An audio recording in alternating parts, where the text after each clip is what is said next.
औज़ुबिल्लाहिमिनश्शैतानिर्रजीम बिस्मिल्लाहिर्रहमानिर्रहीम। अस्सलाम वालेकुम नाज़रीन, मैं हूं आपका मेज़बान जुनैद अशरफ और आप देख रहे हैं प्रोग्राम KNI। नाज़रीन, इस वक्त हम मौजूद हैं गैरेज शॉप्स पे और अगर मेरे कैमरामैन दिखाएं तो यहाँ पर आवाम के लिए खुशखबरी है, आवाम के लिए रिलीफ़ है। जो मुर्गी पहले ईद से 2 हफ़्ते कबल कुछ रोज़ कब जो 800 रुपये 700 रुपये के करीब बिकती रही, अब वो जो मुर्गी जो है वो 350 रुपये किलो फ़ी किलो के हिसाब से अब बिकना शुरू हो गई हैं। और यही मुर्गी जब हम देखते हैं कि ईद से कबल जो सिचुएशन थी वो आम आदमी की पहुंच से दूर होती चली जाती है। अगर मौजूदा रेट लिस्ट के हवाले से बात कर ली जाए, पोल्ट्री फार्म्स के जो रेट लिस्ट है, पोल्ट्री मसनूआत की जो रेट लिस्ट है उसके हवाले से बात कर ली जाए, जो फार्म गेट रेट है 225 रुपये फ़ी किलोग्राम है। ब्रायलर जो ज़िंदा है वो थोक के हिसाब से 239 रुपये, जबकि ब्रायलर ज़िंदा परचून के हिसाब से 253 रुपये। ब्रायलर गोश्त परचून के हिसाब से जो अगर गोश्त के वाले से बात कर लीजिए 366 रुपये तक जो है वो फ़रोख्त करने की इजाज़त है। और अंडों के वाले से बात कर लीजिए तो 317 रुपये बाकायदा तौर पर ये रेट लिस्ट है जो बाकायदा तौर पर जिसके मुताबिक अब शहरी जो है वो ख़रीद सकते हैं। और यही रेट लिस्ट थी जिस पर अमल दरामा जो था हुकूमत के लिए भी ईद से कब चैलेंज बन गया था, लेकिन हुकूमती एक अमली के बाद और शहरियों के इसे बाइकआउट करने के बाद, कम यूज़ करने के बाद हमने देखा कि इसमें जो है कमी वाक़या हुई है। चूँकि ईद होती है, ईद पे हम देखते हैं कि बड़ी तादाद में जो शहरी हैं उनके घर में गोश्त भी पहुंचता है, बीफ भी पहुंचता है, मटन भी पहुंचता है। इस वक्त हमारे साथ शहरी मौजूद है, उनसे हम बात करेंगे। सर अस्सलाम वालेकुम। वालेकुम अस्सलाम। सर क्या नाम है आपका? जमशेद। जमशेद साहब, काम क्या करते हैं आप? भाई मैं तो रिटायर हूँ। हाँ जी। माशाल्लाह से आप ऑफिसर रिटायर हुए हैं? नहीं जनाब, मैं तो वर्कर था भाई। वर्कर थे? हाँ जी हाँ जी। तो मुझे ये बताएं, जो 2025 के मामला चल रहे हैं, किस तरह के मामला चल रहे हैं? और मुर्गी के वाले से बताएं, जो मुर्गी पहले 700 रुपये हुआ करती थी, 800 रुपये हुआ करती थी, अब वही मुर्गी 350 रुपये किलो में मिल रही है, क्या कहना चाहिए? भाई मैं तो यही कहना चाहता हूँ, ये ईद का दौर है ना, तो ईद का काफ़ी गोश्त है लोगों के पास, इसलिए ये सस्ती हुई है। नहीं तो इससे पहले 600 रुपये थी। बस इससे आगे तो मैं आपको बता नहीं सकता। देखिए अल्लाह पाक का किस तरह का निज़ाम है, अल्लाह पाक ने निज़ाम बनाया है। ईद कुर्बान जो है, जो साहिब हैसियत होते हैं वो कुर्बानी करते हैं, उसके बाद हर घर में गोश्त पहुंचता है, हर घर में, चाहे बीफ चाहे मटन चाहे कोई भी गोश्त जिसकी कुर्बानी, ऊँट की कुर्बानी, तो हर गरीब के घर जो है वो गोश्त पहुंचता है। उसके बाद जो इस पर असरात मुरतब हुए हैं, तो क्या कहना चाहेंगे, ईद किस तरह की गुजरी, किस तरह के मामलात रहे, और अब जो बजट पेश हो रहा है क्या कहेंगे? यार भाई ईद तो अच्छी गुजर गई है। देखो चाहे कोई अमीर है गरीब है, उसके लिए अच्छी गुजर गई है, ठीक है। जो मामला अब चल रहे हैं बजट का, वो हुकूमत जानती है भाई, हम नहीं जानते, क्योंकि पहले नंबर पे तो हमको तो पता ही नहीं होता उतलिस्ताद क्या चल रहा है क्या नहीं चल रहा, ठीक है ना। तो बहरहाल चलो, पहले से कुछ निज़ाम बेहतर है। जब से वज़ीर-ए-आला पंजाब मरियम नवाज शरीफ ने मनसब संभाला है, 1 साल से ज़ायद का अरसा हो गया, तो किस तरह के मामला इनके दौरे हुकूमत में देखे हैं? उससे पहले बुज़दार हुकूमत भी थी, उससे पहले हमने देखा चौधरी साहब की हुकूमत भी थी, जो चौधरी परवेज़ लाई साहब है, कुछ अरसे के लिए वो हमारे दूसरे बुज़दार से पहले भी आए थे। तो क्या कहना चाहेंगे, किस तरह का टेन्योर चल रहा है? नहीं भाई, ये जब से मरियम नवाज आई है ना, काफ़ी हद तक इन्होंने चीज़ों पे कंट्रोल किया है, ख़ास करके सब्ज़ियों पे, ठीक है ना। बाकी चीज़ों पे तो कम ही है, ठीक है ना। तो खुदा मज़ीद इन्हें और भी बरकत दे, बाकी भी निज़ाम ये दुरुस्त करें। आप अपना घर है, आपका किराए का घर है? भाई मेरा तो अपना ही है माशाल्लाह। कितना रकबा घर? मेरा 3 मरले का भाई घर। 3 मरले का घर है। तो मुझे ये बताएं कि बिजली यूज़ करते हैं तो बिजली का बिल कितना आता है, क्या साथ? भाई बिजली का बिल 10 से 12 हज़ार भी आता है, इससे पहले ज़्यादा भी आ जाता था, ठीक है ना। 6 बच्चे हैं मेरे माशाल्लाह। 6 बच्चे हैं मेरे। तो अब तो आपको पेंशन मिलती है? पेंशन मिलती है भाई। किस तरह से बच्चे भी कमाते हैं, क्या मामला? बच्चे कमाते हैं भाई, 200-400 रुपये हफ्ता लेते हैं, उसमें उनका पेट्रोल भी लगता है, ठीक। 200-400 हफ्ता? 5,000 कह लें। हाँ 5,000 कहना था ना। 500 डेली के हिसाब से? हाँ बस ऐसे ही है। उसमें उन्होंने खाना भी खाना है भाई, और तेल भी लगता है, ठीक है ना। मील या 2 मील का सफ़र करते हैं, तो बस भाई निज़ाम चल रहा है ज़िंदगी का, माड़ा चंगा निज़ाम चल रहा है, खुदा का शुक्र है। नाज़रीन, इस वक्त हमारे साथ बुज़ुर्ग शहरी मौजूद हैं, उनसे हम बात करेंगे। सर अस्सलाम वालेकुम। वालेकुम अस्सलाम वरहमतुल्लाह। सर मुझे ये बताइएगा कि जो 2025 के मामला चल रहे हैं, अगर मुर्गी की कीमतों के वाले से बात कर लें, जिस तरह से ईद पे आपको पता है गोश्त होता है, हर घर में मटन भी होता है, बीफ भी होता है, तो उसके बाद मुर्गी की कीमतों में जो है कमी वाक़या हुई है। किस तरह से आप देखते हैं कि साल भर में मुर्गी की कीमतों को भी कंट्रोल किया जाना चाहिए, और जब से वज़ीर आला पंजाब मरीम नवाज शरीफ ने मनसब संभाला है, किस तरह की गवर्नेंस देख रहे हैं आप? गवर्नेंस तो सड़कों पे नज़र आ रही है, सफाई के मसले में अल्हम्दुलिल्लाह वो तो उस तक तो ठीक है।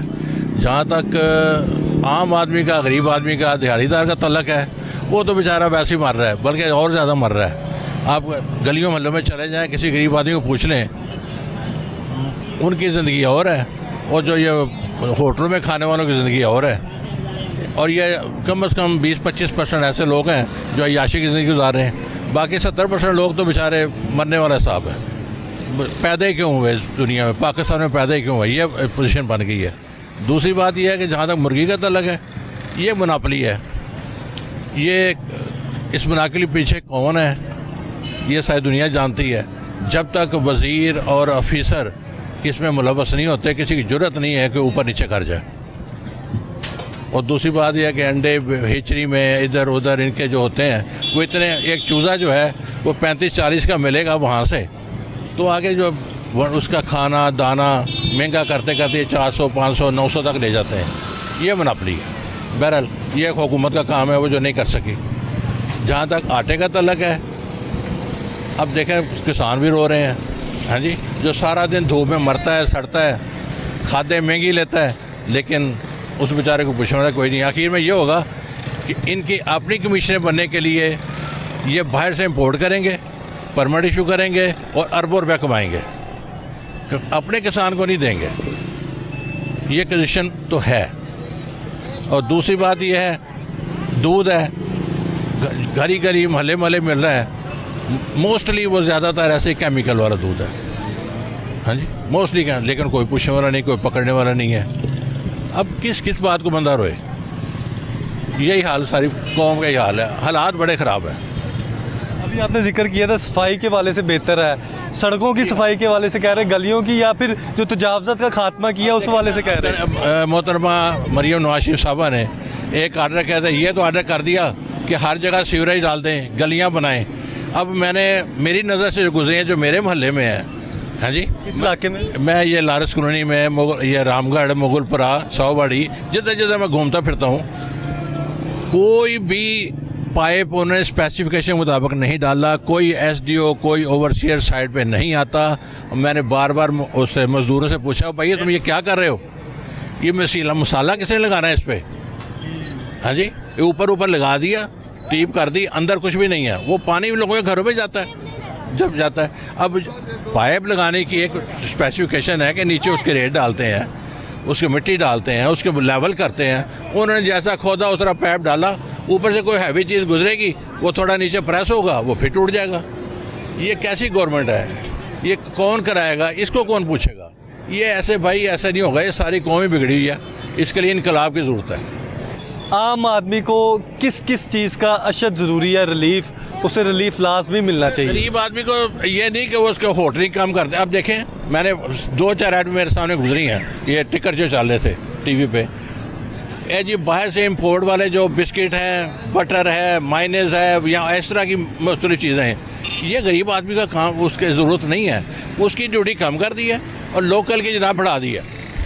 नाज़रीन, इस वक्त हमारे साथ दुकानदार मौजूद है, और जो 2025 की सिनेरियो के मुताबिक आम आदमी जो है उसे 350 के करीब किलो फ़ी गोश्त मिल रहा है, उससे हम बात करेंगे। सर, क्या कहेंगे, चिकन प्राइसेस में अब कमी हुई है ईद के बाद, कितना ज़्यादा जो गाहक का रुझान है वो ज़्यादा हुआ है? और ईद पे तो हम देखते हैं कि हर तरफ ही जो है गोश्त होता है, बीफ होता है, मटन होता है। कितने मामलात आसान हुए हैं ईद के बाद, और जो चिकन प्राइस है उसकी कमी के बाद आम आदमी ज़्यादा आ रहा है, कम आ रहा है, क्या मामला? बिस्मिल्लाहिर्रहमानिर्रहीम, अस्सलाम वालेकुम जी। मुर्गी सस्ती हुई है, आपने रेट चेक किए हैं, माशाल्लाह सेल डबल हो गई है, हर बंदा खुश होकर लेके जा रहा है। अभी 3 बजे अब चेक करें, सारा बाज़ार फारग हो गया, इतनी मुर्गी आज, इतना रश था।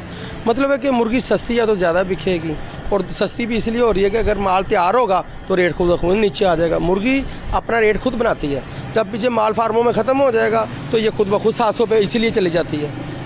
आजकल सस्ता है, ज़्यादा बिक रहा है। मुझे ये बताइएगा कि जो मामला चल रहे हैं, हमने यही मुर्गी देखा जिस तरह से अभी आपने बताया 700 रुपये भी गई, 650 पे भी गई, तो जब 650 होता है, 700 रेट होता है, बाज़ार में फ़रोख्त हो रहा होता है, और साथ ही साथ जो हमारी प्राइस कंट्रोल कमेटी हैं जो रेट लिस्ट बनाती हैं, उनका कितना ज़्यादा कोऑर्डिनेशन होता है उनके साथ रेट तयन करने में, और सप्लाई में कितना ज़्यादा फ़र्क पड़ता है, सप्लाई उसी रेट पे आती है, कम रेट पर आती है, कितना फ़र्क पड़ता है? उसमें ये होता है ना कि जब रेट 500 से ऊपर चला जाता है ना तो वो हाथ खड़े कर देते हैं, कह रहे हैं पहले हमें 2 साल इसी तरह कहा जी रेट हमने ऊपर देना ही नहीं है। अगर मुर्गी बिलफर्ज हमें 600 में पड़ रही है, वो कह रहे हैं जी 500 में बेचें, 650 हो गई, 500 ही कह रहे हैं बेचें, तो ये कैसे ऐसे बिकेगी? वो कोई भी आगे नहीं हो रहा होता ना, यानी कि पीछे माल तैयार नहीं है, फार्मर महंगी मुर्गी बेच रहा है, तो दुकानदार क्या करेगा? महंगी लेके महंगी बिकेगी, लेकिन अदारे रेट प्राइस कंट्रोल वो उस वक्त रेट नहीं दे रहे होते, वो कह रहे हैं कि जी ये 500 से ऊपर ना बेचें, तो इस तरह महंगाई तो नहीं ना कंट्रोल होगी। आप क्या समझते हैं कि सारा साल अगर सप्लाई बेहतर की जाए, पीछे से फार्मर्स के पास मुर्गी भी हो, आगे दुकानदार को भी मुर्गी मिले, और आम आदमी भी जिस तरह से अभी आपने बताया कि सेल भी डबल हो गई है, आम आदमी की पहुंच में आ जाए, जब 300 रुपये के करीब होती है, 350 के करीब होती है, उसकी पहुंच में आ जाती है, ज़्यादा कस्टमर बाय करता है, तो सारा साल किस तरह की पॉलिसी होनी चाहिए कि वो हमारे जो कस्टमर हैं वो भी ज़्यादा से ज़्यादा ख़रीदारी करें और दुकानदारों की भी सेल ज़्यादा हो? उसमें बेहतरीन हल है कि आप इन्हें सहूलतें दें, फीड सस्ती हो, बिजली सस्ती करके दें इन्हें, इनके ऊपर टैक्स ख़त्म करें, तो खुद ब खुद लोग ज़्यादा इस इंडस्ट्री की तरफ आएंगे, माल ज़्यादा तैयार होगा। जिस तरह आप ये देखें 300 350 का बिक रहा है, तो इसलिए ज़्यादा सस्ता शुरू हो जाएगा। इस तरह आप बाहर के मुल्कों में लोग, इंडिया में देखें किसानों को फ्री दे रहे हैं बिजली, आप हमें सहूलतें दें, माल ज़्यादा तैयार होगा, रेट नीचे आ जाएगा। और अगर आप टैक्स पे टैक्स लगाई जाएंगे, फीड पे भी टैक्स, बिजली पे भी टैक्स, आने जाने में भी टैक्स, हर तरह, तो फिर वो नुकसान ही होगा ना, लोग काम छोड़ देते हैं, मुर्गी की पैदावार कम हो जाती है, बाज़ार में ब्लैक हो जाता है माल, माल ही नहीं होता। ये वजह है ना। आप सहूलतें दें, इन्हें टैक्स ख़त्म करें, माफ़ी दें, थोड़ा सा इंडस्ट्री को थोड़ी सी सहूलतें दें, मुर्गी खूब तैयार होगी और बाज़ार में रश होगा, लोग खुश होंगे। मुझे लास्ट में ये बताइएगा कि जो मामला 2025 में चल रहे हैं, अब बजट भी आ रहा है, बजट के लिए आप क्या समझते हैं कि अगर ताजिर को रिलीफ देना है, मुर्गी फरोशों को भी रिलीफ देना है, फार्मर को भी रिलीफ देना है, कौन कौन से सेक्टर हैं, बुनियादी सेक्टर हैं जिनमें, जिस तरह से किसान कार्ड जो वज़ीर आला पंजाब मरीम नवाज शरीफ ने बनाया है वो किसानों के लिए बनाया है, और फार्मर्स के लिए किस तरह से काम किया जाए, मुर्गी फरोशों के लिए किस तरह से रिलीफ? तो इनके लिए भी यही तरीका इस्तेमाल करें, किसान कार्ड है, इन्हें फार्मर कार्ड दें, इन्हें सहूलतें दे दें, जितने टैक्स लगे हैं छूट दे दें, तो यार ऑटोमेटिक मुर्गी तैयार होगी, लोग इस इंडस्ट्री की तरफ आएंगे, अदारा तरक्की करेगा, माल तैयार होगा, तो 300 में भी मुर्गी बिकेगी और लोग दवाएँ देंगे। सर तो लास्ट में ये बता दें कि कितने साल हो गए आपको काम करते हुए, जब आपने स्टार्ट किया था कितने रुपए किलो फ़ी किलो के हिसाब से बेचते थे, और अब 2025 में 26 आने वाला 25 में बताएं कि मैक्सिमम रेट कहाँ तक गया है आपने जो अपने टाइम पीरियड में देखा? सर मैंने 92 में मैट्रिक की और उस वक्त चिकन का काम शुरू किया, तो उस वक्त ये 20 रुपये किलो गोश्त था, 20 रुपये 20 रुपये किलो हम बेच रहे थे, फिर आस्ता आस्ता 2 रुपये 4 रुपये इस तरह बढ़ते गए, आज 500 में इसी तरह गया, यानी कि 20 रुपये से शुरू किया हमने गोश्त बेचना। जी बिल्कुल नाज़रीन, ये सारी आपने गुफ्तगू सुनी। सर लास्ट में आप कुछ कहना चाहेंगे? जो मामला तो उन्होंने बताया, जब काम शुरू किया था 20 रुपये किलो था, अब 500-700 के करीब भी चले जाता है, सर्दियों में हम देखते हैं, क्या कहना चाहेंगे लास्ट में? यही डिस्काउंट होना चाहिए रेट में, जितना डिस्काउंट होगा बाज़ार में खुशहाली होगी, लोग खुशहाल होंगे, गरीब बंदे की रेंज में आना चाहिए। देखिए जो दिहाड़ीदार बंदा है ना, जिसकी 10,000-1200 दिहाड़ी है, वो 700 का चिकन कैसे ले सकता है? 300-350 की रेंज जो होगी, इसमें वो चिकन खाएगा, बच्चे भी खुशहाल रहेंगे, तो ये हुकूमत को चाहिए कंट्रोल करना। नाज़रीन इस वक्त हमारे साथ शहरी मौजूद हैं जो यहाँ पर ख़रीदारी करने आए हैं, मुर्गी की ख़रीदारी। सर मुझे ये बताएं कि अब माशाल्लाह से रेट कम हो गए हैं, क्या कहना चाहेंगे? मुर्गी की कीमतों में कमी आई है? अच्छी बात है, अच्छी बात है। तो यही जो कीमतें थी ईद से पहले, वो आसमान से बातें कर रही तो थी। हम जैसा खा ही नहीं सकता, ठीक है, कैपेसिटी के हिसाब से चलना ना चाहिए। तो अब आप 350 रुपये किलो के हिसाब से लेके जा रहे हैं? हाँ जो 3.5, लेकिन मिला ही नहीं है ना वो अलग, कौन सा? 3.5 का, कितने? 350 वाला जो मिला ही नहीं, दूसरा विंग्स मिले हैं, बाजू, हाँ बाजू। अच्छा, विंग्स कितने रुपये किलो के हिसाब से ले रहे हैं? 250 रुपये किलो दिए हैं। हाँ तो जो मुर्गी है, मुर्गी के वाले से बताइएगा कि ये सारा साल यूज़ होती है, ईद आती है तो हम देखते हैं ईद की वजह से कुछ बैलेंस हो जाता है, तो सारा साल आप क्या समझते हैं कि कितना कंट्रोल रेट होना चाहिए? इतना होना चाहिए कि गरीब तबका भी खा सके, जैसे आप गिरा है इसी तरह इसी रेट पे होना चाहिए। मौजूदा 2025 में किस तरह का आप काम देख रहे हैं वज़ीर आला पंजाब मरीम नवाज शरीफ का, कि प्राइसेस को कंट्रोल किया है, कीमतें सब्जियों की कितनी कंट्रोल हैं और क्या फल की कीमतें वगैरह? ये फल और सब्जियों की कीमतों में अच्छी खासी कमी आई है, जैसे आप गोश्त की कमी आई है, लेकिन ये इसी तरह सारा साल चले, आइंदा साल भी चले तो फिर तो ठीक है, फिर तो जिंदाबाद, नहीं तो मुझे ये बताएं कि आप काम क्या करते हैं? मैं मुलाजमत करता हूँ। मुलाजमत करते हैं, तो कितना कमाते हैं महीने का? महीने में मेरी कोई 65,000 65,000। तो कितने बच्चे हैं आपकी, कितनी फैमिली? बच्चे हैं, 3 बच्चे हैं, एक बेटी है, 4 बेटे हैं। बाकी पढ़ते हैं कि बड़े हैं? बड़े हैं। वो भी काम करते हैं? हाँ, कुछ ना कुछ करते हैं। कौन कौन सी चीज़ों में आम आदमी को रिलीफ चाहिए? आम आदमी को चाहिए जो खाने वाली चीज़ें तो मज़ीद होनी चाहिए। दूसरा, रहने के लिए जो ज़मीन है इस पर जो टैक्स वगैरह लागू हुए हैं ये काम ख़त्म होने चाहिए, कोई गरीब तबका भी आसानी से अपनी छत बना सके। प्रॉपर्टी के वाले से आप कह रहे हैं कि कम से कम टैक्स हो, हाँ, और साथ अगर बिजली की कीमतों के वाले से बात कर रहे हैं, वो भी सोने पे सुहागा। अब कितना वैसे आपको नॉर्मल बिल आता है जून में, जुलाई में? क्योंकि हम तकरीबन एक पंखा चलाते हैं, ज़्यादा 1 से 2, तकरीबन 2,000-2,500 2,000 ठीक है, इतना बिल आता है 2,000 रुपये। ठीक है, वो तरीके से चलाने से, तो अगर मुसलसल चलाते रहो तो फिर और। कौन से महकमे में काम करते रहे हैं आप? मैं हेल्थ में। हेल्थ में? हाँ जी। तो माशाल्लाह हेल्थ तो आपकी माशाल्लाह ठीक है। मुझे ये अंदर की बात बताएं, हेल्थ के मामलात किस तरह के चलते हैं, क्या मामलात वगैरह हैं, और अपने जो आपने टाइम पीरियड निकाला, किस तरह के अफसरान देखे, किस तरह के लोग देखे, किस तरह के मामलात देखे? अच्छे भी देखे तो बुरे भी देखे। अच्छा, हाँ, अच्छे किस तरह के अच्छे देखे? अच्छे देखे को जो मुलाजमत के हक़ में भी बेहतर, आवाम के हक़ में भी बेहतर। और जो बुरे थे उन्होंने क्या क्या बुरा किया? हाँ जी, उन्होंने यही है कि अंदर के खाते में हर चीज़ कागज़ों में गिनी। हाँ, तो कितना ज़्यादा इसका फ़र्क पड़ता है आम आदमी पर? अब देखिए, हुकूमत ने जो जितना फंड्स जितना भी उधर से फंड्स जारी किए हैं वो आम आदमी के लिए किया है। आम आदमी को मकसद है हर तरह का रिलीफ होना चाहिए। जैसे अब शुगर है, पहले ठीक है रमज़ान से पहले 140 थी, अब ठीक है 180 रुपये दे रहे हैं, तो 40 रुपये किलो में चीज़ महंगी बढ़ेगी तो गरीब तबका तो पिछड़ा रहेगा। ठीक है, गरीब तबका तो पिछेगा कि नहीं।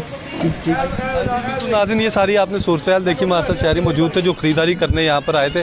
उनका कहना है कि आम अशिया जो अशिया ज़रूरी हैं उनकी कीमतों में मज़ीद रिलीफ दिया जाए, और वज़ीर आला पंजाब मरीम नवाज शरीफ की जिस तरह से काविशें चल रही हैं और कीमतों को, प्राइसेस को कंट्रोल किया जा रहा है, इसे मज़ीद बेहतर किया जाए ताकि आने वाले वक्त में भी जो मौजूदा रेट लिस्ट पर अमल दरामद करवाया जा रहा है उसी तरह से अमल दरामद करवाया जाए।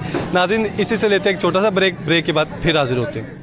वेलकम बैक नाज़रीन, ये आप सूरत हाल देख रहे हैं कैरी शॉप्स की, और इस वक्त हमारे साथ शहरी मौजूद हैं, उनसे हम बात करेंगे। सर अस्सलाम वालेकुम। वालेकुम अस्सलाम। सर क्या नाम है आपका? रिजवान। रिजवान साहब, मुझे ये बताएं आप काम क्या करते हैं? मैं प्रिंटिंग प्रेस जंग अखबार। तो माशाल्लाह प्रेस का काम किस तरह का चल रहा है 2025 में, किस तरह के मामलत वगैरह रहे हैं? काम ठंडे हैं अब हर जगह, ये देख लें, ये भी बेचारे वेले बैठे हुए हैं। अच्छा, काम स्लो चल रहा है? स्लो। तो अब ये जो आप परचेजिंग करने आए हैं, आप यहाँ पर मुर्गी की ख़रीदारी कर रहे हैं, क्योंकि हर घर में आपको पता है कि अब गोश्त मौजूद है, बीफ मौजूद है, कहीं पे तो कहीं पे मटन मौजूद है। किस तरह के मामलात रहे हैं और सारा साल किस तरह के होने चाहिए रेट्स के वाले से बात? सारा साल तो बहुत इनका रेट बड़ा हैवी होता है, इन दिनों में ही आके ज़रा थोड़ा सा नीचे आते हैं, नहीं तो सब पूरा साल तो ये लोग, आपको पता है, बात नहीं सुनते, इनके पास टाइम ही नहीं होता। नहीं सुनते बात। तो मुझे ये बताइएगा कि जो आप प्रेस का काम करते हैं, प्रिंटिंग प्रेस का काम करते हैं, कितने बच्चे हैं आपके, क्या मामलात वगैरह चल रहे हैं, और साथ ही साथ बिजली के वाले से बताइएगा, बिजली के किस तरह के अखराज हैं? सर मेरी 30,000 तनख्वाह है, मेरे 2 बच्चे हैं, किराए के मकान में हूँ। अब आप खुद अंदाज़ा लगा लें कि मैं 12-13 हज़ार तो बिल ही भर देता हूँ, 10,000 रुपये मकान का किराया। अब 7,000 रुपये में मैंने कैसे गुजारा करना है ये आप बता दें, मुझसे ज़्यादा बेहतर आप जान दें। तो 7,000 में एक फैमिली का गुजारा तो इंतहाई मुश्किल है। एक फ़र्द की भी बात करें तो उसके लिए भी मुश्किल तरीन हो जाता है, क्योंकि किसी ने बाहर जाना है 200-400 का तो वैसे ही खा लेना है, या कोई साथ दोस्त वगैरह तो 1,000 रुपये वैसे लग गया, 6 दिन वो काम चला लेगा तो 7वें दिन वैसे ही, तो महीना किस तरह से सर्वाइव होता है? सर फिर वही लोगों से मांगने पड़ते हैं। आप जैसे कई भाई हैं उनसे उधार ले लेते हैं, यार अगले मंथ दे देंगे, उससे अगले मंथ दे देंगे, बस ऐसे ही ज़िंदगी का झूठ बोल के गुसर बसर हो रहा है। तो वज़ीर आला पंजाब मरीम नवाज शरीफ साहिबा ने कहा है कि कम से कम उजरत जो है वो 37,000 होनी चाहिए, तो इसका कितना अमल दरामद आपको मुख्तलिफ महकमों में नज़र आता है? मुख्तलिफ महकमे प्राइवेट में तो है ही नहीं बॉस, प्राइवेट में है ही नहीं। हमारे पास 15-15 हज़ार रुपये पे बंदे लगे हुए हैं फैमिलियों वाले। अच्छा, पूरी फैमिली है और 15,000 रुपये में 15 सैलरी है और एज भी हमारे जितनी है उनकी बेचारों की, उनकी शादियाँ कहाँ से होनी हैं? वो कहते हैं भाई शादी तो क्या, खुदकुशी भी नहीं कर सकते 15,000 में। इस तरह के मामला हुए।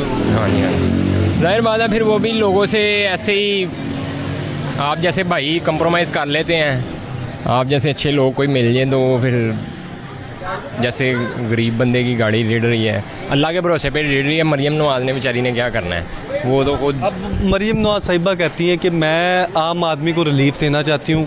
किसानों के वाले से बात कर लीजिए, किसान कार्ड उन्हें मिला, और आपने रोज़ों में भी देखा जो PSCR स्कीम थी, उसके तहत PSCR स्कीम के तहत ख़वातीन को, फैमिलीज़ को जो है उनके राशन का बंदोबस्त करके दिया गया, और मुख्तलिफ स्कीम्स लॉन्च की जा रही हैं। एजुकेशन सेक्टर के वाले से बात कर लीजिए, हेल्थ कार्ड के वाले से बात कर लीजिए, मुख्तलिफ स्कीम्स लेके आ रही हैं। आप क्या समझते हैं कि नौजवानों के लिए, रोज़गार के लिए कौन कौन सा मज़ीद इक़दाम करने की ज़रूरत है, कौन से स्किल सिखाने की ज़रूरत है? सर होने चाहिए, सबसे पहले तो नौकरियाँ होनी चाहिए ना, हम जैसे प्राइवेट लोगों के लिए, कि भाई अगर आप प्राइवेट छोड़ते हो तो आप गवर्नमेंट में आओ। तजुर्बाकार हैं, 30 साल तजुर्बा है मेरा प्रेस लाइन का, और अभी मेरी 30,000 तनख्वाह है। 30 साल का तजर्बा और 30,000 तनख्वाह? मेरी टोटल उम्र अभी 42 साल है, 40-42 साल। मैं इस बच्चे से छोटा था जब का मैं काम कर रहा हूँ। अब आप अंदाज़ा लगा लें पाकिस्तान का ये हाल है। बिल्कुल नाज़रीन, ये आप सोचते हैं। लास्ट में कुछ कहना चाहेंगे जो मामलात वगैरह चल रहे हैं, जिस तरह से सर्वाइवल भी मुश्किल तरीन है हर गरीब आदमी के लिए, हर सैलरीड पर्सन के लिए, या जिसकी 40,000 भी तनख्वाह है, 30,000 भी, अगर जिस तरह आपने बताया 15,000 है, तो उसके लिए तो गुजारा करना बहुत ही नामुमकिन के करीब है। सर वो ज़िंदगी सिसक के गुजार रहा है इस टाइम, वो ज़िंदगी सिसक के गुजार रहा है, जो कि नहीं होनी चाहिए। ये हमारे जो हुकूमती लेवल पे लोग हैं उनके झूठे वादे हैं, सब बाहर निकले हैं, वो खुद तो उन्हें पता हो ना कि क्या गुजर रही है गरीब पे, गरीब कैसे गुजारा कर रहा है। सर अस्सलाम वालेकुम। वालेकुम अस्सलाम जी। सर ईद गुजरी है, ईद से पहले 600-700 रुपये का जो एक पोल्ट्री की जो आइटम है, ब्रायलर मुर्गी, वो फ़रोख्त की जाती है। ईद गुजरती है, वही मुर्गी 350 रुपये में फ़रोख्त की जाती है। क्या वजह है? अब देखिए ईद पर तो हर जगह गोश्त होता है, पूरा साल क्या वजह है कि इसे कंट्रोल नहीं किया जाता? मेरे ख़्याल से तो सबसे बड़ी वजह ये है कि चेक एंड बैलेंस नहीं है यहाँ पे। सब गवर्नमेंट का जो है ना कोई होल्ड नहीं है, कीमतों पे कतन गवर्नमेंट का कोई होल्ड नहीं है। गो के मरीम नवाज़ कह रही है कि मैं बहुत ज़्यादा अच्छे काम कर रही हूँ, और शायद किसी हद तक वो कर भी रही हो अपने तौर पे, मगर मुझे जो एक सबसे बड़ी नाकामी नज़र आती है गवर्नमेंट की, वो ये है कि कीमतों पे कोई चेक एंड बैलेंस नहीं है, कोई चेक करने वाला नहीं है। जिस दुकानदार का जो दिल करता है, जो रेट जो है वो उस रेट पे वो फ़रोख्त कर रहे हैं। तो मेरे ख़्याल से तो यही है कि सबसे पहले कीमतों के ऊपर जो है ये बहुत ज़्यादा जो है सख्ती होनी चाहिए। तमाम जगहों पे रेट जो हैं वो यकसा होने चाहिए, ताकि गरीब आदमी जो आजकल इस महंगाई की चक्की में बुरी तरह से पिस रहा है, तो उसे कुछ कम से कम जो है वो रिलीफ जो है वो ज़रूर मिलना चाहिए। खाने पीने की अशिया में, उसके अलावा ये आटा हो गया। फिर सबसे बड़ी जो आजकल जो प्रॉब्लम है वो बिजली के बिलों की है। तो बिजली के बिल भी इतने ज़्यादा आते हैं कि वो आम आदमी की पहुंच से बाहर हो गए हैं। या तो आप बिजली के बिल दे लें या फिर अपना किचन चला लें। और फिर अब ये एक बात नई और सुनने में आ रही है कि गवर्नमेंट जिन लोगों ने जिन घरों में 2-2 या 3-3 या 4-4 मीटर लगे हुए हैं, उनको भी वो जनाब शायद कम करने की कोशिश कर रही है। तो मैं ये सोचता हूँ जैसे किसी घर में 2 भाई या 3 भाई रहते हैं, तीनों फैमिलियाँ अलग-अलग हैं, उन तीनों ने अपना एक मीटर लगाया हुआ है ताकि बिल आए तो पता लग जाए ये हमारा बिल है, ये हमारा इतना बिल है। अगर उस पूरे घर में एक मीटर होगा तो वो कैसे पता होगा, तो एक नई लड़ाई पड़ जाएगी। हाँ जी बिल्कुल, इस तरह की नाज़रीन को भी बताते चले, आपको भी बताते चले कि ये सोशल मीडिया पर इस तरह की फ़ेक न्यूज़ चल रही थी। फ़ेक न्यूज़ ज़ेरे गर्दिश भी है कि जिसमें ये कहा जा रहा है कि जिस घर में 2 मीटर होंगे, ज़ायद मीटर होंगे, बाकी मीटर रिमूव कर दिए जाएंगे, कट ऑफ डिस्कनेक्ट कर दिए जाएंगे। लेकिन इसमें कोई सदाकत नहीं है। बहरहाल कंट्रोल ये किया जाएगा कि जहाँ पे यूजेज है, जिस एरिया में ज़्यादा यूजेज है और पावर जहाँ पर ज़्यादा सप्लाई दी जा रही है, जबकि बिल्स जितने यूनिट्स जिसके मुकाबले में सप्लाई दी जा रही है उससे कितना जितना कम है, जिसमें ज़्यादा फ़र्क होगा, डिफरेंस होगा, जहाँ पर सप्लाई ज़्यादा तो जा रही है लेकिन वहाँ से रेवेन्यू कम आ रहा है, वहाँ पर इस तरह के मामलात वगैरह होंगे। वहाँ पर चेक एंड बैलेंस किया जाएगा कि कितने मीटर लगे हैं, कहीं पर बिजली चोरी तो नहीं हो रही, बिजली चोरी की रोकथाम के लिए इकदाम किए जाएंगे। सर मुझे ये बताएं कि 2025-26 का बाकायदा तौर पर बजट जो है वो भी पेश किया जा रहा है, आम आदमी को क्या क्या रिलीफ लाजमी चाहिए, उसके बगैर उसका गुजारा नहीं हो सकता। हाँ जी, फेडरल गवर्नमेंट ने तो अनाउंस कर दिया अपना जो बजट है, उसमें उन्होंने सबसे जो अहम बात है मैं हमारे लिए, क्योंकि मैं भी एक रिटायर्ड सरकारी मुलाजिम हूँ, तो जो मुलाजमीन हैं उनकी तनख्वाहों में 10% इंक्रीज़ की है और पेंशन में 7% इंक्रीज़ की है। तो अब आप ये देख लें कि 7% और 10% आटे में नमक के बराबर भी नहीं है। जिस तरह की महंगाई है, महंगाई जो है वो पिछले 2 या 3 साल से कंपेयर अगर किया जाए तो अब जो चीज़ पहले 100 रुपये की मिलती थी वो तकरीबन अब 150 रुपये की हो गई है। तो वो अगर 7% आपकी इंक्रीज़ होती है या 10% इंक्रीज़ होती है तो वो कैसे मुमकिन होगा किसी के लिए अपना किचन चलाना। तो मेरी तो गवर्नमेंट से यही अपील है कि ये अपने बजट पे, फेडरल गवर्नमेंट भी और पंजाब गवर्नमेंट भी अपने बजट पे नज़रसानी करें और तनख्वाहें जो हैं वो कम से कम 50% बढ़ाई जाएं और इसी तरह से इसी रेशो से जो पेंशन है वो भी कम से कम अगर 50 नहीं तो कम से कम 40% तो ज़रूर इंक्रीज़ की जाएँ, क्योंकि जो बूढ़े मुलाजमीन होते हैं, जो बूढ़े पेंशनर होते हैं, उनको मेडिसिन वगैरह की बहुत ज़्यादा ज़रूरत होती है। ये पता नहीं किसने सोच लिया या ये इन्होंने क्यों समझ लिया कि जो सरकारी मुलाजमीन हैं उनको पैसों की ज़्यादा ज़रूरत है, जो रिटायर्ड हैं उनको कम ज़रूरत है, उनकी कम इंक्रीज़ करो। तो ये तो मुझे जो है ना गवर्नमेंट की जो मंतक समझ नहीं आई है। तो मैं तो यही कहूँगा कि इस बारे में जो है ना वो ज़्यादा रिलीफ होना चाहिए और कीमतों के ऊपर जो है सख्ती से जो है वो कंट्रोल किया जाए ताकि हर आदमी आसानी के साथ अपने किचन का जो सिलसिला है उसको वो मेंटेन कर सके।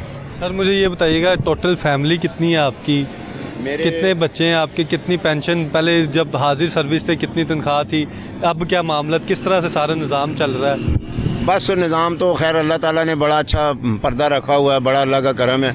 मैं लाहौर स्टेशन पे स्टेशन मास्टर होता था, तो मैंने यहाँ लाहौर स्टेशन पे ही तकरीबन 19 साल ड्यूटी की है। माशाल्लाह 19 साल लाहौर स्टेशन पे स्टेशन मास्टर? जी, स्टेशन मास्टर। और वैसे मैंने रेलवे में 38 ईयर्स मेरी नौकरी है। मैंने 2017 में प्री मैच्योर रिटायरमेंट ले ली थी। उस वक्त मैं कोई तकरीबन 72-73 हज़ार रुपये सैलरी ले रहा था जब 2017 में मैंने छोड़ा है। तो अल्लाह का शुक्र है, अब भी बड़ा अल्लाह का शुक्र है कि बड़ी रीज़नेबल पेंशन आ रही है। लोग बाहर काम करके नहीं इतने पैसे कमाते जितने हम घर बैठ के ले रहे हैं। तो ये शायद उसी चीज़ का रिवॉर्ड है, उसी चीज़ का सिलसिला है जो हमने 37-38 साल जो मेहनत की है उसका हमें ये सिलसिला मिल रहा है। फैमिली जो है वो मेरी कोई तकरीबन 6-7 बंदों पे मुश्तमिल है। तो बहरहाल अल्लाह का शुक्र है, हमारा तो हम तो सफ़ेद पोशी में अपना वक्त पास कर रहे हैं। मगर जो लोग, मैं ये सोचता हूँ जिन लोगों की तनख्वाहें 10,000 या 15,000 है, वो किस तरह से पुल ऑन कर सकते हैं जब उन्होंने बिल भी देना हो और मकान भी किराए का हो, तो बहुत मुश्किल है। जी बिल्कुल, अभी हमारी शहरी से बात हो रही थी, उसका कहना है 30,000 रुपये उसकी सैलरी है करंट टाइम में, 10 से 12,000 रुपये बिल देता है, 10,000 रुपये किराया देता है, बाकी 5-6 हज़ार है, उसका सर्वाइवल मुश्किल तरीन हो गया। और वो ये तबका है, उस तरह के लाखों जो हैं वो आपको शहरी लाहौर में नज़र आएंगे, करोड़ों पूरे पाकिस्तान में नज़र आएंगे, जो आपको सड़कों पर काम करते नज़र आएंगे, प्राइवेट काम करते हुए नज़र आएंगे। सर उनके लिए क्या कहना चाहेंगे वज़ीर आला पंजाब मरीम नवाज शरीफ को, और कौन सी एक बात है जो वज़ीर आला पंजाब मरीम नवाज शरीफ का उनका कोई काम सबसे अच्छा लगा हो? मैं उनको सबसे ज़्यादा इस बात पे ज़ोर दूंगा कि उनकी हुकूमत को ये चाहिए कि उन्हें अगर गरीबों का ख्याल है, उन्होंने अगर गरीब आवाम का ख्याल किया तो वो उनके लिए बहुत अच्छी बात होगी। उसके लिए ये है कि सबसे बड़ी बात ये है कि जो कीमतें हैं उन पे कंट्रोल करें और गरीब आदमी को जो चीज़ें जो हैं वो सस्ते दामों मिलनी चाहिए, और इसी में उनकी कामयाबी है और इसी में उनकी जीत है। सर आपने लास्ट में बस ये बता दें कि स्टेशन मास्टर का जो सफ़र था, 19 साल का सफ़र था, किस तरह का सफ़र गुजरा, या कोई यादगार कोई वाक़या वगैरह जो आपके जहन में हो, आपको रिमाइंड अभी भी करता हो, क्या कहना चाहिए? 19 साल नहीं, मैं आपकी तस्सीह कर दूं यहाँ पे थोड़ी सी। मैंने तकरीबन 38 ईयर्स नौकरी की है एज ए स्टेशन मास्टर। तो लाहौर से लेके साहिवाल तक जितने भी स्टेशन हैं उन तमाम स्टेशन पे मैंने ड्यूटी की है, और लाहौर में मेरा सबसे ज़्यादा टेन्योर जो है वो लाहौर में गुजरा है। लाहौर में स्टेशन पे ऊपर एक टीडी ऑफिस होता है जिसे ट्रेन डिस्पैचिंग ऑफिस कहते हैं, और वो यूँ समझ लें कि स्टेशन का जो है वो माइंड होता है।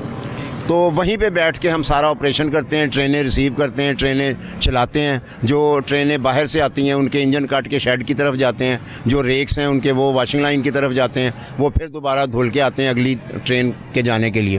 तो मेरा ज़्यादा टेन्योर जो है वहाँ टीडी ऑफिस में गुजरा है, तकरीबन 18-19 साल मैंने वहाँ ड्यूटी की है। तो अल्लाह का शुक्र है, अल्हम्दुलिल्लाह अपनी ड्यूटी बड़ी एहसन तरीके से निभाई है और अपने कोशिश की है कि जो काम था उस पर अपनी ग्रिप रखी है।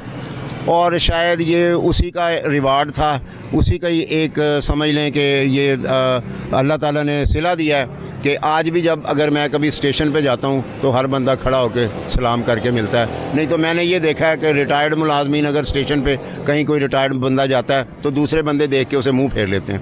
मगर अल्हम्दुलिल्लाह अल्लाह का शुक्र है, आज भी जब भी जहाँ भी मैं अपने स्टेशन पर जाता हूँ तो मुझे बड़ा अच्छे तरीके से लोग मिलते हैं कि मैंने भी सारी ज़िंदगी इसी तरह से लोगों के साथ कोऑपरेट किया है। उसका ये अल्लाह का शुक्र है, सिला है कि अल्लाह ताला ने बड़ी इज़्ज़त दी है। शुक्र अल्हम्दुलिल्लाह।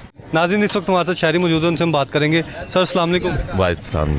सर क्या नाम है आपका? शकील अहमद। शकील अहमद साहब, मुझे ये बताएं काम क्या करते हैं? प्लास्कर का।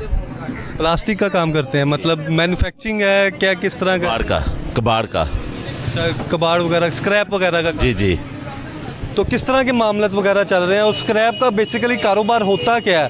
बहुत से लोग देखते हैं कि स्क्रैप का कारोबार में उन्हें लगता है कि इतना नफ़ा नहीं है, पर जो करते हैं उन्हें, जो बखूबी जानते हैं उन्हें पता है कि स्क्रैप के कारोबार में माशाल्लाह ठीक ठाक काम होता है। भाई काम कोई भी हो ना, करने वाला हो, काम ठीक, अल्लाह का शुक्र है कि रोज़ी मिल रही है। जरा मर्जी कोई काम कर ले, ना करना तो फिर तो घर बैठे आखे कि कोई नहीं काम नहीं है, काम ये है वो है। लेकिन अल्लाह का शुक्र है काम है, जो कोई करने वाला कोई होए सही, भाई कोई फालदी रेट भी ला लेगा रोटी वो भी कमा के जाएगा कमा के। मुझे ये बताएं 2025 के मामला किस तरह के चल रहे हैं? बजट पेश हो रहा है, आम आदमी जो वर्कर आपके पास काम करता है, जो गरीब तबका, उसे किस किस चीज़ में रिलीफ चाहिए? यार अल्लाह का शुक्र है, तो बेहतर ही आगे ना, तो काफ़ी बेहतर है, पहले दिन निस्बत हूँ बेहतर है। इतना बेहतर है कि कहीं रेट 400 है, कहीं 350 स्टार्ट है और वहाँ के 500 रुपये दे रहे हैं, 70 रुपये। वो तो ब्लैक मेल कर रहे हैं भाई, चोर तो हम खुद हैं, किसी को क्या कहते हम हैं? नहीं है। ये बताएं कहाँ पे क्या क्या रेट है? मैं 70 से रेट पता करके आया हूँ। अभी रेट 400 तो सुबह जब मैं घर से निकला हूँ 350 रुपये। सुन तो नहीं बात, सुबह 400 रेट था। मैं यहाँ पे रेट कम होगा, मैं कह लगा काम पर वापसी हूँ तो 70 क्यों ना मैं, तो रेट वो कहते हैं 400, वो अगला कह रहा 450, ये रहा 500 रुपये। मैं क्या, चोर तो हम खुद हैं, किसी को क्या ब्लेम करते हैं? अब वज़ीर आला कहती है हमने तो कीमतें जो हैं वो तय्युन कर दी ना, तो चोर तो हम खुद है ना। जो रेट 365 का 400 में क्यों बेच रहा है, 500 क्यों बेच रहा है? चोर नहीं है, चोर वाम होगी। वही क्या, चोर तो हम खुद हैं, चोर वाम होगी। अब कौन ठीक करेगा जब अवाम ने अवाम का खून? इसके तो अल्लाह से अल्लाह पे कोई ऐसा बंदा भेजे जो सबको ठीक कर दे। भाई हमारी कौम ठीक नहीं है, जो इधर गोचे की तरफ चक्कर लगाए, इनका भी थोड़ा का ख्याल करें कि क्या कर रहे हैं। कोई 500 दे रहा है, कोई 400 दे रहा है, कोई 350 दे रहा है। देखिए ईद पे हर घर में गोश्त था, मटन था, बीफ था, उसकी वजह से रेट कम हुआ वो है। ठीक है, सारा साल क्या रेट होता है? आपने अक्सर 500-600 से ऊपर होता है, 600-700 600-700 होता है ना? आज की बता रहा हूँ मैं कि रेट की मुख्तलिफ जगह अलग अलग रेट है। रेट जी वो रखी कुछ रखा हुआ किचन कैसे ये खत्म हो गया, क्यों उन्हें ब्लैक कर रहे हैं? बात तो सारी यही जो है। रेट है, अगर मेरे यहाँ पर कैमरा में दिखाएं तो इनकी रेट लिस्ट के मुताबिक 350 रुपये किलो। तो फिर 365 भी दे रहे हैं, 400 भी दे रहे हैं, 450, 70 में 500 भी है। भाई साहब, कभी आपने कंप्लेंट की किसी दुकानदार की, कोई फ़ोन करके? किसको कंप्लेन करे, कौन कंप्लेन सुनने वाला है? Price control defence magistrate. Person हूँ, मैं खुद डिफेंस पर्सन हूँ, मैं रिटायर्ड हूँ। आप जिसे कंप्लेन करेंगे, आप खुद ही इनके ऊपर सर के ऊपर आशीर्वाद दे रहा तो कौन उसको कंप्लेन सुनेगा? सीधी सी बात यही है। सर अब कौन ठीक करेगा, क्या मामला था? इसको तो अल्लाह जिसका 20,000 रुपये 30,000 रुपये, इसको सिर्फ अल्लाह ही ठीक कर सकता है और कोई नहीं कर सकता। हमारे पास इस वक्त बनने में कोई भी नहीं है, सिर्फ अल्लाह के अलावा। डीसी, असिस्टेंट कमिश्नर कोई नहीं कर सकते। सेक्रेटरी क्या कर रहे हैं? मिनिस्टर अभी करके जाएंगे, इनको पीछे करें, निकल के फिर वहीं के वहीं बैठे होंगे। ये तो आपको खुद भी पता इन चीज़ों का। मेरा बेटा खुद मीडिया में। अच्छा, तो आपको तो सारी चीज़ों का पता है तो ना? मतलब आपको इसलिए कह रहा हूँ ना, हम खुद चोर हैं, हम खुद अंदर ठीक हो ना तो सब ठीक हो जाएगा। हमारा अपना जमीन ठीक नहीं है, आपको 4 पैसे फालतू मिलेंगे क्या यार, ये ठीक है, मैं आप सही हो जाएंगे। बात सारी यही है, हम खुद को ठीक करें ना तो सब ठीक हो जाएगा। हम सबको जिम्मेदारी निभाने की ज़रूरत है, करेंगे तो होगा, अदरवाइज नहीं होगा।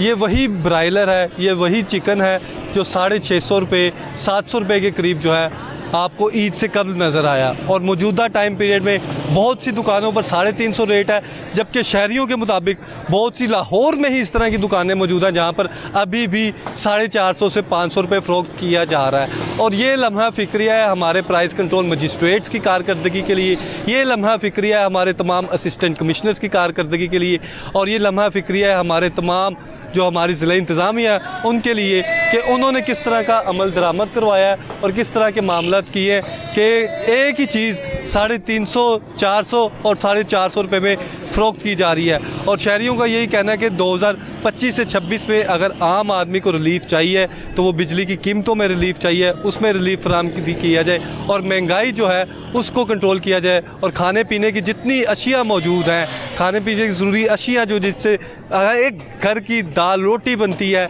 एक घर की सब्ज़ी बनती है, उसे कंट्रोल किया जाए, चीनी की कीमतों को कंट्रोल किया जाए, आटे की कीमतों को कंट्रोल किया जाए, तो फिर ही साल 2025 से 26 में आम आदमी को रिलीफ मिलेगा। अगर गैस उसके घर पर आएगी, सस्ती गैस आएगी, बिजली आएगी, तो ही उसे रिलीफ मिलेगा। ये सारे मामला नाज़रीन आपने देखे।